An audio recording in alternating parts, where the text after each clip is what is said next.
شروع اللہ کے نام سے جو بڑا مہربان نہایت رحم والا ہے۔ حامیم، اس کتاب روشن کی قسم کہ ہم نے اس کو مبارک رات میں نازل فرمایا، ہم تو رستہ دکھانے والے ہیں۔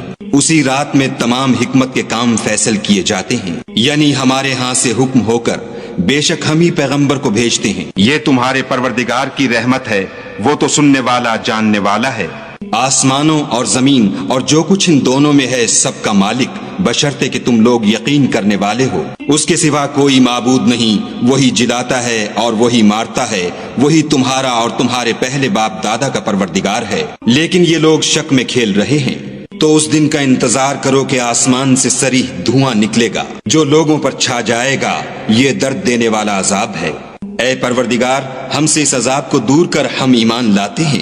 اس وقت ان کو نصیحت کہاں مفید ہوگی جبکہ ان کے پاس پیغمبر آ چکے جو کھول کھول کر بیان کر دیتے تھے۔ پھر انہوں نے ان سے منہ پھیر لیا اور کہنے لگے یہ تو پڑھایا ہوا اور دیوانہ ہے۔ ہم تو تھوڑے دنوں عذاب ٹال دیتے ہیں مگر تم پھر کفر کرنے لگتے ہو۔ جس دن ہم بڑی سخت پکڑ پکڑیں گے تو بے شک انتقام لے کر چھوڑیں گے۔ اور ان سے پہلے ہم نے قوم فرعون کی آزمائش کی اور ان کے پاس ایک عالی قدر پیغمبر آئے جنہوں نے یہ کہا کہ خدا کے بندوں یعنی بنی اسرائیل کو میرے حوالے کر دو، میں تمہارا امانت دار پیغمبر ہوں، اور خدا کے سامنے سرکشی نہ کرو، میں تمہارے پاس کھلی دلیل لے کر آیا ہوں، اور اس بات سے کہ تم مجھے سنگسار کرو اپنے اور تمہارے پروردگار کی پناہ مانگتا ہوں، اور اگر مجھ پر ایمان نہیں لاتے تو مجھ سے الگ ہو جاؤ۔ تب موسیٰ نے اپنے پروردگار سے دعا کی کہ یہ نافرمان لوگ ہیں۔ خدا نے فرمایا کہ میرے بندوں کو راتوں رات لے کر چلے جاؤ، اور فرعونی ضرور تمہارا تعاقب کریں گے، اور دریا سے کہ خشک ہو رہا ہوگا پار ہو جاؤ، تمہارے بعد ان کا تمام لشکر ڈبو دیا جائے گا۔ وہ لوگ بہت سے باغ اور چشمے چھوڑ گئے، اور کھیتیاں اور نفیس مکان اور آرام کی چیزیں جن میں عیش کیا کرتے تھے۔ اسی طرح ہوا اور ہم نے دوسرے لوگوں کو ان کا مالک بنا دیا۔ پھر ان پر نہ تو آسمان اور زمین کو رونا آیا اور نہ ان کو مہلت ہی دی گئی، اور ہم نے بنی اسرائیل کو ذلت کے عذاب سے نجات دی، یعنی فرعون سے، بے شک وہ سرکش اور حد سے نکلا ہوا تھا۔ اور ہم نے بنی اسرائیل کو اہل عالم سے دانستہ منتخب کیا تھا، اور ان کو ایسی نشانیاں دی تھیں جن میں صریح آزمائش تھی۔ یہ لوگ یہ کہتے ہیں کہ ہمیں صرف پہلی دفعہ یعنی ایک بار مرنا ہے اور پھر اٹھنا نہیں۔ بس اگر تم سچے ہو تو ہمارے باپ دادا کو زندہ کر لاؤ، بھلا یہ اچھے ہیں یا تبا کی قوم؟ اور وہ لوگ جو تم سے پہلے ہو چکے ہیں ہم نے ان سب کو ہلاک کر دیا، بے شک وہ گناہ گار تھے۔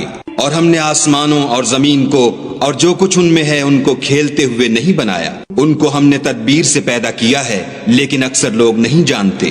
کچھ شک نہیں کہ فیصلے کا دن ان سب کے اٹھنے کا وقت ہے، جس دن کوئی دوست کسی دوست کے کچھ کام نہ آئے گا اور نہ ان کو مدد ملے گی، مگر جس پر خدا مہربانی کرے وہ تو غالب اور مہربان ہے۔ بلا شبہ تھوہر کا درخت گناہ گار کا کھانا ہے، جیسے پگھلا ہوا تانبا پیٹوں میں اس طرح کھولے گا جس طرح گرم پانی کھولتا ہے۔